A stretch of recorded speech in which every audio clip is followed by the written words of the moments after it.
Sarong illegal fish cage na may labang 100 metros na nakabugtak sa Marine Protected Area ang nirapakan otoridad sa dagat na sakop kan Barangay Hapunan, Karamuan, Camarines Sur, alas 6 Kasubanggi. Basado sa impormasyon, tulos na nagkondusir ng seaborne operation ang otoridad, makalis ining manutaran kan sarong bantay dagat na miyembro kan Advocates of Reefs for Life Foundation.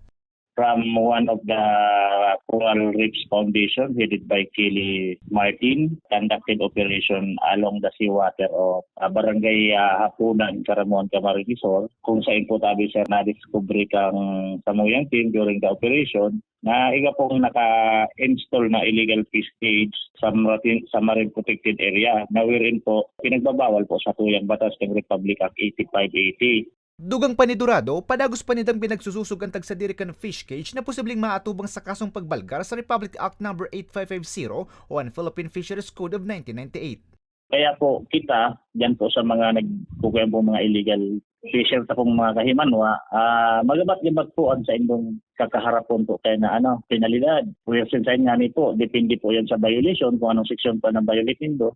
Nangapodan man ang otoridad sa mga residente o parasira sa lugar na ibitaran ng gadaan anuman ay illegal na pandadakop nin sira na makakaraot sa yamang dagat sa lugar. Para sa mga baratang tatak Bicol, Ariel Obeya.